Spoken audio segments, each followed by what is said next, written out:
amis, merci d'être là. Avant de vous dire quelques mots d'accueil, permettez-moi d'accueillir M. Robert Ebras et son épouse qui nous font l'honneur et le plaisir d'être parmi nous aujourd'hui. Je crois qu'ils méritent bien nos applaudissements. Après l'accueil,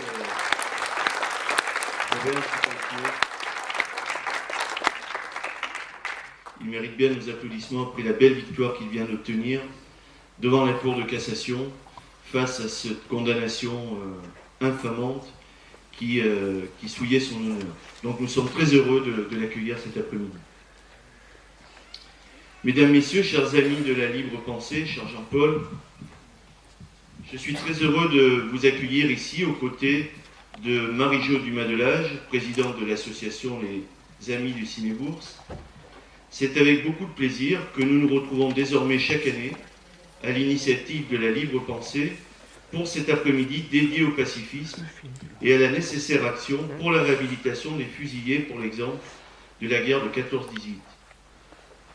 Moment de rencontre, d'échange et de débat, tant de culture et d'éducation populaire, dont je veux saluer la qualité de l'organisation et du contenu que vous savez, chers amis de la libre pensée, à chaque fois créé pour faire de ce rendez-vous désormais très attendu chaque année un moment incontournable. Moment d'autant plus important cette année que l'on vient de lancer, comme vous le savez, au plus haut niveau de l'État, les cérémonies officielles de commémoration du centenaire de la Première Guerre mondiale. Le président de la République a invité, je le cite, la France à faire bloc pour gagner les batailles économiques, comme hier les batailles militaires. Étrangement, vous l'aurez noté si vous avez écouté son discours, pas un mot pour Jaurès. Nous pouvons sans complexe désormais continuer à envoyer nos soldats protéger les intérêts des grands groupes multinationaux au Mali ou au Niger, que d'or dans leurs coffres, que de cadavres à l'ouest comme à l'est.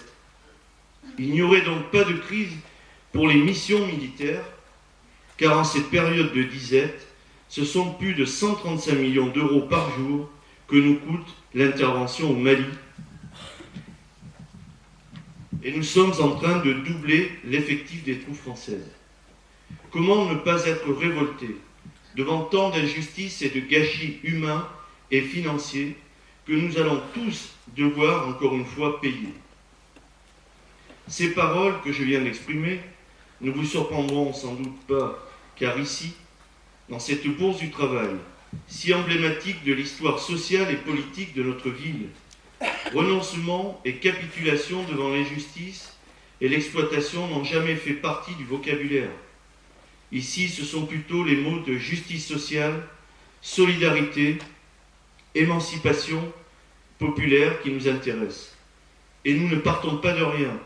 Nous portons la mémoire des grandes grèves ouvrières du début du siècle, comme par exemple la tenue dans notre ville du 3e Congrès national des Mégissiers en août 1895, qui marquera une étape clé du syndicalisme local en votant la grève générale comme moyen de lutte. Nous nous souvenons aussi de ces pionniers du mouvement ouvrier, ces 88 mégissiers qui vont mettre en commun leurs économies et fonder l'Union syndicale ouvrière, coopérative de consommation, afin d'organiser une solidarité alimentaire envers les grévistes en 1901. Nous portons toujours les valeurs de Joseph Lavernien, ouvrier gantier, élu en 1919 à la tête de la municipalité, constructeur de la bourse du travail de notre ville, une des premières grandes réalisations de sa mandature. Et c'est à la date symbolique du 1er mai 1926 que Georges Sadoul, grand spécialiste du cinéma, est venu présider l'inauguration de cette même bourse du travail. Dès lors, des liens étroits rapprochent le cinéma de la bourse avec la coopérative de l'Union syndicale ouvrière dès 1927.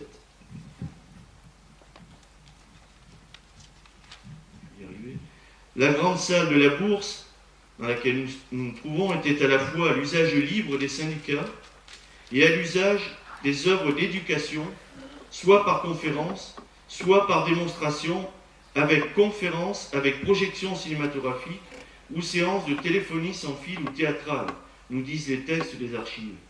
Enfin, se tenait également à la Bourse une bibliothèque publique.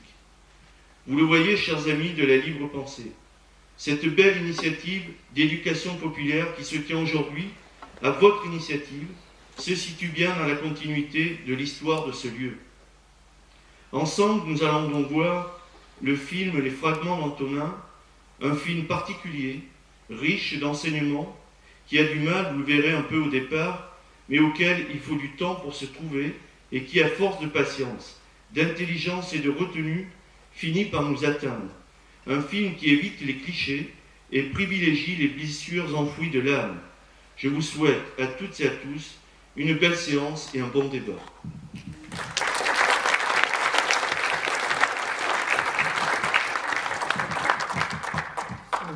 Bonjour à tous. Je suis vraiment très contente aussi en tant que présidente des Amis du Ciné-Bourse de vous accueillir donc dans ce lieu. Marc a déjà dit beaucoup de choses. Moi, je voudrais surtout remercier le travail de la Libre Pensée et en particulier de Jean-Paul, Victoria, tous ceux qui ont travaillé, tous ceux qui vont intervenir dans cet après-midi. Je dois dire que c'est effectivement un moment que l'on attend tous les ans et on espère continuer avec vous, d'autant que Jean-Paul est aussi maintenant membre du bureau de l'association Les Amis du Ciné-Bourse, donc c'est à double titre que je suis contente de travailler avec lui. Alors moi, j'aurais voulu insister sur le rapport à l'histoire qui est de plus en plus remis en question. Il me semble que c'est absolument important de dire la vérité sur ce qui s'est passé dans l'histoire et d'essayer de rompre tout ce qui est un discours idéologique sur l'héroïsme ou sur la gloire des gens qui sont morts pour la France, la fleur au fusil, etc. Il me semble que c'est très très important de faire le point sur ces questions-là et d'y voir un peu plus clair. Et je me réjouis que ce film participe à ça et surtout que le débat et la conférence, dont j'ai regardé la trame, mettent l'accent sur cette manière de dénoncer, enfin sur cette manière de ne pas dénoncer justement une guerre qui se voulait une guerre où tout le monde était uni. Je suis en train de lire un livre que je vous recommande aussi beaucoup qui s'appelle « Unis dans la tranchée », point d'interrogation. C'est un livre de Nicolas Mariot, je ne sais pas s'il y en a qui connaissent. C'est vraiment très intéressant, j'ai lu ça encore tout ce matin. Et il dit par exemple que dans la tranchée, on en prend plein la tête, on meurt, on saigne, on meurt, etc. Et il dit, le peuple de France est ici, il n'y a pas beaucoup de bourgeois. Et ce qui est intéressant aussi, c'est de voir que malgré l'idée de l'union sacrée et de la manière dont on a raconté cette histoire, on se rend bien compte en lisant ces témoignages. Alors il y a des témoignages de beaucoup d'intellectuels, Marc Bloch, des gens remarquables, mais qui ont une position d'intellectuel par rapport au peuple qui est dans les tranchées. Ce qui est intéressant, c'est de voir à quel point, justement, la guerre de 14-18 est une guerre de classe, quoi. Une guerre dans laquelle les rapports de classe qui existaient dans le civil se retrouvent dans la boue, dans les tranchées, et où même, par rapport à la mort, il y a une inégalité flagrante. Et je voudrais aussi insister là-dessus parce que il me semble que là aussi il y a un discours idéologique qu'il faut dénoncer sur, justement, qui est tenu par les politiques sur l'idée que les peuples sont à juste titre, ou doivent à juste titre à un moment donné se dresser les uns contre les autres, que ce soit donc dans une guerre comme celle de 14-18 ou que ce soit dans une guerre économique. Et c'est un discours qu'on entend tout le temps sur la compétitivité, sur tout ce qui est l'opposition aux autres. Et c'est pas un hasard si aujourd'hui le discours raciste se libère, par exemple. Et je crois que c'est tout à fait à mettre en rapport avec ce qui se passe aujourd'hui. Alors qu'en fait, on sait très bien que la guerre de 14 est l'aboutissement de rivalités coloniales épouvantables, de rivalités économiques, plus encore que de rivalités politiques. Enfin, disons que les rivalités politiques ne sont que la conséquence de ces rivalités économiques.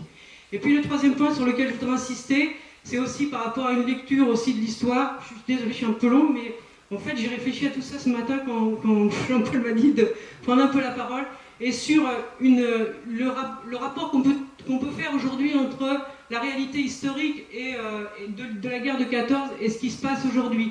Et je pense à une explication de Marx qui m'avait semblé lumineuse et que j'aimais beaucoup expliquer aux élèves en classe, où Marx explique qu'une infrastructure économique, c'est composé à la fois de rapports de force, en particulier donc le rapport capital-salariat ou le rapport capital-travail, et des forces productives. Et très souvent dans l'histoire, on s'aperçoit, si ce n'est toujours, que quand on veut à tout prix sauver les rapports de force capitalistes, on s'en prend toujours aux forces productives. Et la guerre de 14 a été un moyen de liquider des hommes par milliers dans une boucherie héroïque, justement, pour pouvoir préserver ces rapports capitalistes. Et aujourd'hui, on est exactement dans la même situation. Et donc il faut vraiment que... Je trouve que c'est bien qu'on soit nombreux ici ce soir, c'est moins bien qu'il y ait beaucoup plus de cheveux gris que de jeunes. Mais bon, ça fait partie de notre travail, ça fait partie aussi du travail des profs d'histoire, que d'enseigner l'histoire aux jeunes générations. Et bon, pardon pour les jeunes qui sont dans la salle, j'ai pas bien regardé. Mais voilà, je voudrais qu'on se situe dans cette perspective-là, parce que c'est notre travail à nous de pouvoir justement échanger sur ce plan-là. Voilà, j'ai été trop longue, excusez-moi, je passe la parole à Jean-Paul. Merci, chers amis, de nous accueillir une nouvelle fois dans ce lieu. Merci à vous tous qui êtes ici présents. Merci aux élus qui sont là. On m'a signalé ce que je fais, que Annie Faugeroux, première adjointe à la municipalité de Saint-Junien, est parmi nous. Sylvie Quilleras, maire de Saint-Brice, et présidente de l'EPCC également, et M. Jacques Hennicaud, maire de Beaumont, sur la... Peut-être d'autres que je n'ai pas vus sont là aussi. Ils vont bien m'excuser de ne pas les citer. Je serai très bref pour que nous puissions passer assez rapidement au film, juste pour vous dire que cet après-midi pacifiste se situe entre deux dates. Une première date qui est celle du 11 novembre, que nous allons commémorer à notre façon, nous pacifistes, dans 2 jours maintenant.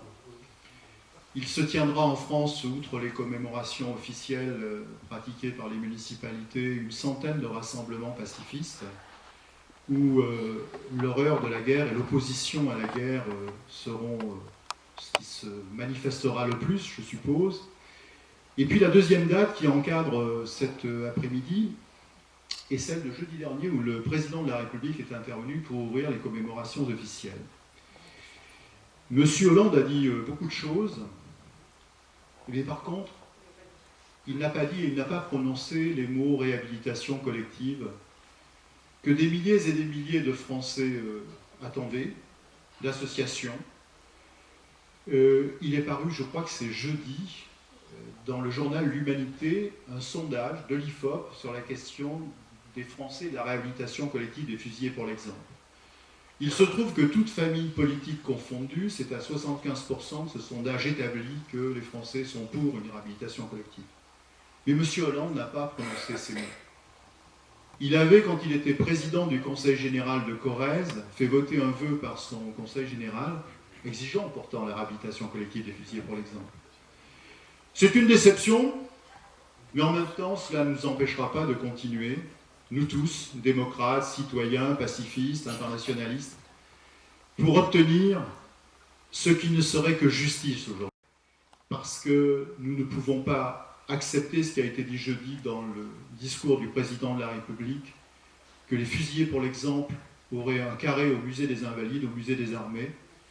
Ils ont déjà un emplacement, il est sous terre.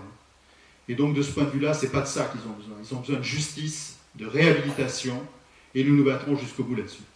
2 mots maintenant sur l'ordonnancement des choses. Le film dure 1h30. Monsieur Valade va arriver, il vient de la foire de Brive, là. Il va arriver pendant le film, et donc il fera sa conférence. Marilyn dirigera après, en tant que secrétaire adjointe de la Fédération de la Libre Pensée, les débats, et clora cette première partie. Et après, nous passerons à un hommage, un peu théâtral, mais un hommage aux 7 fusillés pour l'exemple de la Haute-Vienne. Je ne vous dis pas comment ça va se faire, vous le découvrirez vous-même. Je vous invite vraiment à rester jusqu'à cette partie-là, jusqu'à la chorale qui conclura après par des chants pacifistes. Vous avez eu distribué à l'entrée une petite feuille où 2 des derniers chants qui seront chantés sont connus, je pense, par vous, le Déserteur et le Temps des cerises. Vous pourrez reprendre à votre tour ces chants. Voilà, maintenant, passons au film. Il y aura un pot à la fin, bien sûr, j'oubliais. Un pot et un buffet. Bien, voilà.